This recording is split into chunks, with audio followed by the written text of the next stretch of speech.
Assalamualaikum warahmatullahi wabarakatuh. Perkenalkan, nama saya Natanianita Febrianti dari kelas 12 IPA 2. Di sini saya mendapat tugas dari Bu Eni untuk menjelaskan tentang G30 SPKI.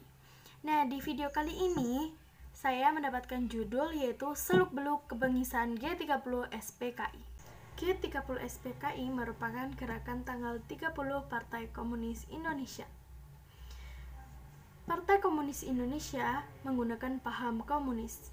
Komunisme merupakan sebagai anti-kapitalisme yang menggunakan partai komunis sebagai alat pengambilan alih kekuasaan dan menentang kepemilikan akumulasi modal pada individu.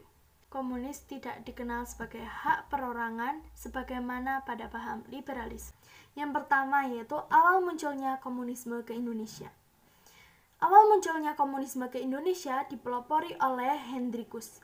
Hendrikus merupakan seorang laki-laki dari Belanda yang datang ke Indonesia pada tahun 1913. Awalnya Hendrikus ini tidak mempropagandakan paham komunisme. Namun lambat laun setelah revolusi di Rusia berhasil, mereka memasuki organisasi-organisasi massa, salah satunya Syariat Islam, yang dipimpin oleh Semaun. Nah, sebelum berdirinya PKI, Semaun dan Darsono melakukan pendidikan dari Sneville yaitu di ISDP. ISDP merupakan Indisch Social Democratic Party. Sneville sendiri merupakan tangan kiri dari ISDP. Dari sana, keduanya sering melakukan berdiskusi dengan Sneville, sehingga keduanya memiliki celah di SI, sehingga secara perlahan mereka memasukkan ideologi-ideologi komunis ke SI. Yang kedua yaitu berkembangnya komunisme di Indonesia. Komunisme ini diawali di Surabaya, yakni di dalam diskusi intern para pekerja buruh kereta api Surabaya atau yang disebut dengan VSTP. Awalnya VSTP berisikan anggota Eropa dan Indo-Eropa, namun lambat laun orang pribumi juga bergabung di VSTP. Salah satu anggotanya yaitu Semaun. Semaun merupakan ketua SI Semarang. Pada saat itu komunisme kemudian aktif di Semarang, disebut juga Kota Merah.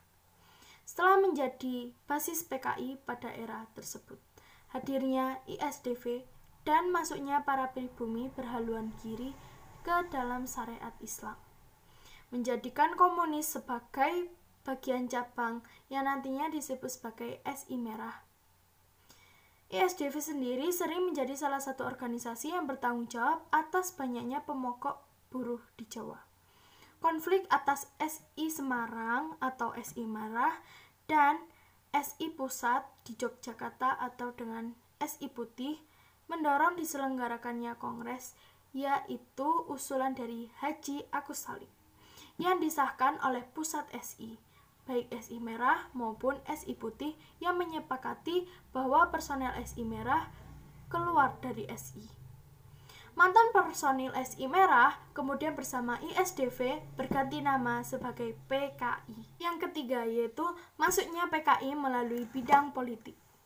Demokrasi terpimpin berlangsung di Indonesia sejak dikeluarkannya Dekret Presiden 5 Juli 1959 sampai dikeluarkannya Surat Pemerintah 11 Maret 1966.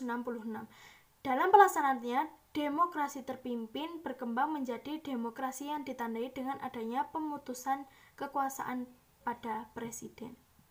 Hal ini berpengaruh pada bidang politik dan Pemerintah Bangsa Komunis Indonesia atau yang disebut juga dengan PKI, yang dipimpin oleh D.N. Aidit untuk memperluas pengaruhnya dalam bidang politik di Indonesia.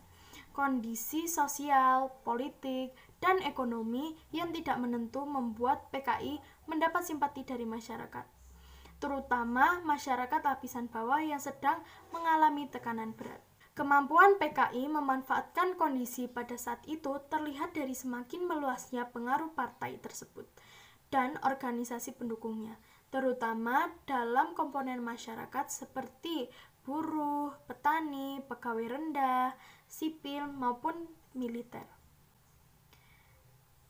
Tindakan dan perluasan pengaruh komunis yang dilakukan oleh PKI menimbulkan kecurigaan kelompok anti-komunisme dan mempertinggi persaingan di antara elit politik nasional. Kecurigaan dan persaingan tersebut terlihat dari dalam berbagai polemik yang menonjolkan pendapat masing-masing, baik melalui surat kabar maupun media massa yang dimiliki oleh tiap-tiap kelompok serta aktivitas masyarakat lainnya. Yang keempat, yaitu hingga adanya peristiwa G30 SPKI atau yang disebut juga dengan Gerakan Tanggal 30 Partai Komunis Indonesia. Secara umum, G30 SPKI dilatar belakangi oleh dominasi ideologi nasionalisme, agama, dan naskom atau yang disebut juga dengan komunis, yang berlangsung sejak era demokrasi terpimpin yang diterapkan yakni pada tahun 1950 hingga 1965 di bawah kekuasaan Presiden Soekarno. Beberapa hal lain yang menyebabkan mencuatkan gerakan yang menewaskan para jenderal ini adalah ketidakharmonisan hubungan TNI dan PKI.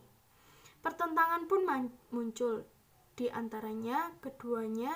Selain itu, desas-desus kesehatan Bapak Presiden Indonesia yang pertama yaitu Soekarno juga turut melatar belakangi pemberontakan G30 SPKI. Ini merupakan lambang dari PKI, Partai Komunis Indonesia. Setelah latar belakang, ada juga faktor penyebab G30 SPKI. Yang pertama yaitu beredarnya isu kudeta Presiden Soekarno. Berangkat dari tersebarnya kabar burung yang merebak luas tentang adanya sekelompok jenderal atau dewan jenderal yang disebut hendak melakukan gerakan kudeta terhadap Presiden Soekarno. Usut punya usut, informasi ini tersebar dari beberapa rekan militer yang ternyata merupakan simpatisan PKI.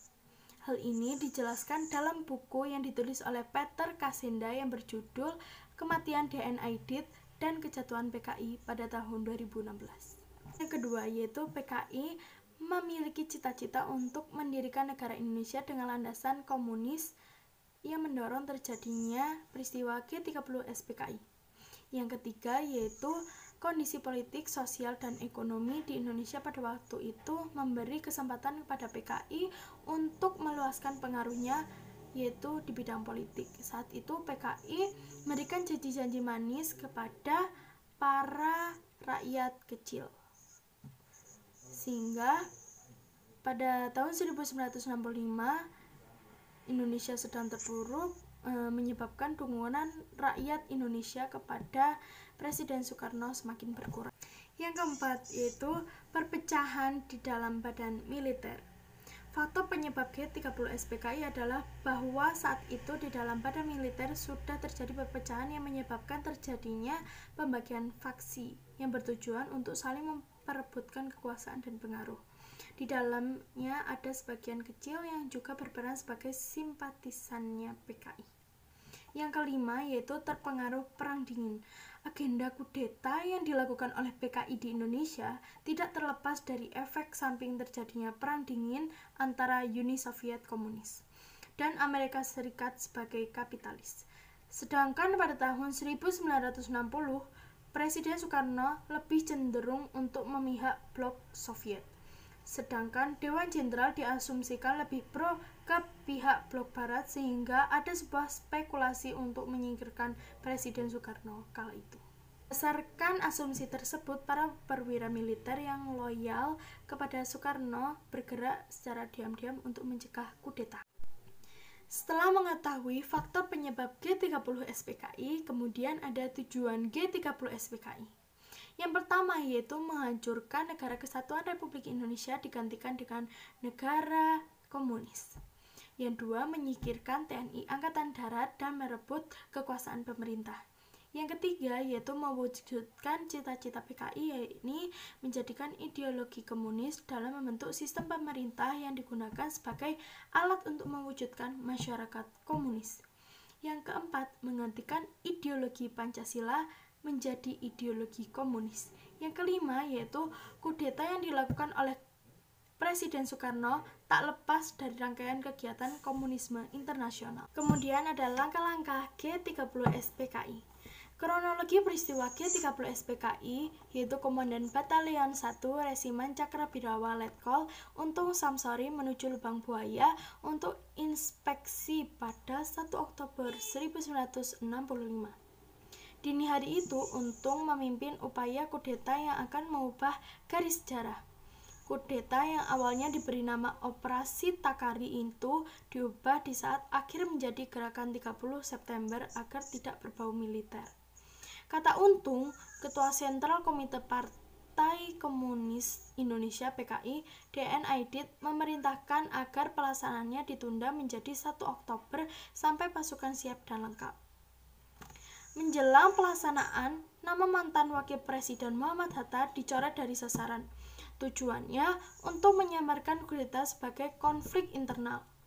Untung memberi eksekutor ke dalam 3 tugas, yaitu Satgas Pasopati pimpinan Letnan 1 Abdul Arif dari Resimen Cakrabirawa bertugas untuk menangkap 7 jenderal yang jadi sasaran. Satgas Bima Sakti dipimpin oleh Kapten Infanteri Soradi Prawiroharjo dari Batalion 530 Brawijaya, bertugas untuk mengamankan ibu kota dan menguasai kantor pusat telekomunikasi dan studio RRI Pusat. Penculikan berubah jadi serangan berdarah. Terakhir, Satgas Prigondani di bawah kendali Mayor Udara Sujana bertugas menjaga basis dari wilayah di sekeliling Lubang Buaya yang rencananya akan menjadi lokasi penyanderaan para jenderal.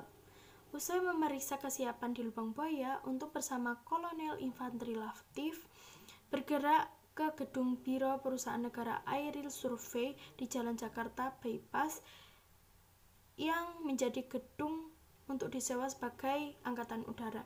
Namun di malam senyap itu, Sujono menyiapkan gedung Penas sebagai sentral komando 1 untuk memantau jalannya operasi penangkapan para jenderal. Operasi penculikan di bawah Untung direncanakan secara serampangan. Banyak yang akan dilibatkan, tak jadi datang. Jumlah pasukan kurang dari 100 personel, jauh dari yang diharapkan mampu memantik revolusi. Lalu mereka misinya menyulik para jenderal dengan mendatangi rumah mereka masing-masing. Pada tanggal 30 September 1965 dini hari, sekelompok militer yang menanamkan diri Gerakan 30 September yang dipimpin oleh Letkol Untung untuk melakukan tindakan penculikan dan pembunuhan terhadap sejumlah perwira tinggi Angkatan Darat. Para perwira Angkatan Darat yang menjadi korban G30 SPKI yaitu ada Letjen Ahmad Yani, Maijen MT Haryono, Maijen R Suprapto, Maijen S Parman, Brigjen Sutoyo Siswo Miharjo, ada Brigjen DI Panjaitan, dan yang terakhir yaitu Letu Pierre Tendean. Dalam peristiwa tersebut, KSAB Jenderal Ahana Sution menjadi sasaran G30 SPKI berhasil meloloskan diri.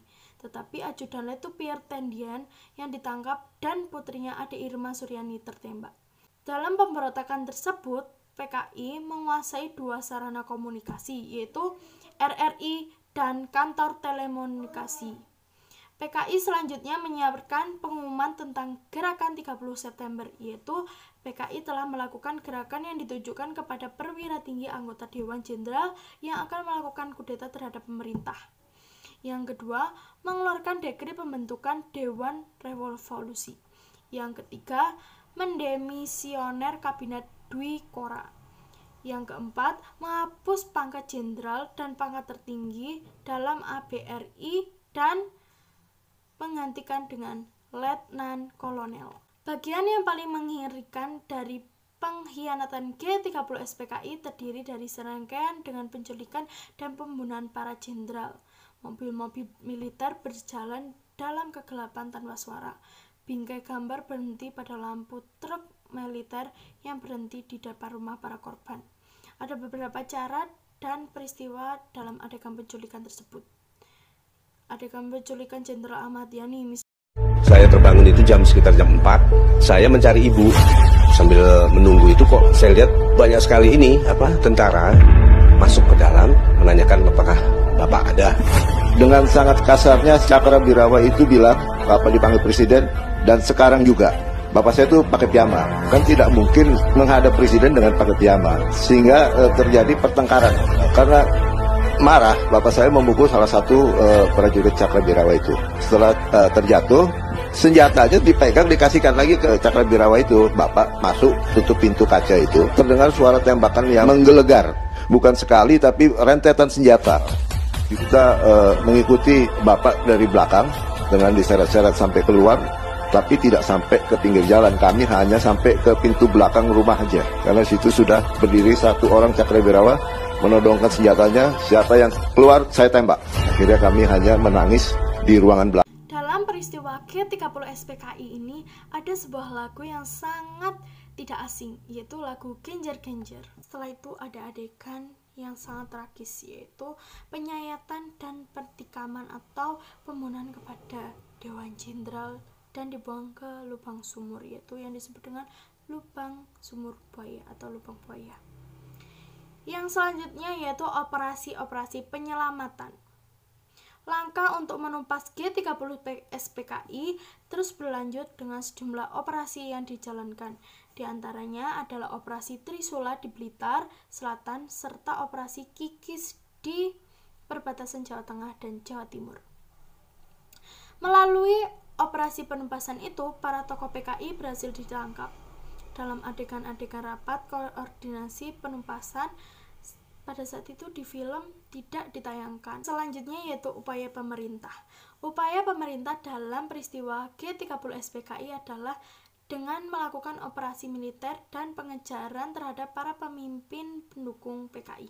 Dalam situasi tak menentu setelah pecahnya gerakan 30 September, Panglima Komando Strategis Angkatan Darat Mayor Jenderal Soeharto segera berkeputusan mengambil alih pimpinan Angkatan Darat. Karena Jenderal Ahmad Yani selaku Menpangat saat itu belum diketahui ada di mana. Setelah berhasil menghimpun pasukan yang masih setia kepada Pancasila, operasi penumpasan gerakan 30 September segera dilakukan. Bukan saja di Jakarta, melainkan hingga basis mereka di daerah-daerah lainnya. Dalam perkembangan berikutnya, sekitar diketahui bahwa 30 September ini berhubungan dengan PKI, maka pengejaran terhadap pemimpin atau pendukung PKI juga terjadi. Dengan demikian, upaya pemerintah dalam meredam gerakan G30 SPKI adalah melakukan operasi militer dan pengejaran terhadap para pemimpin dan pendukung PKI.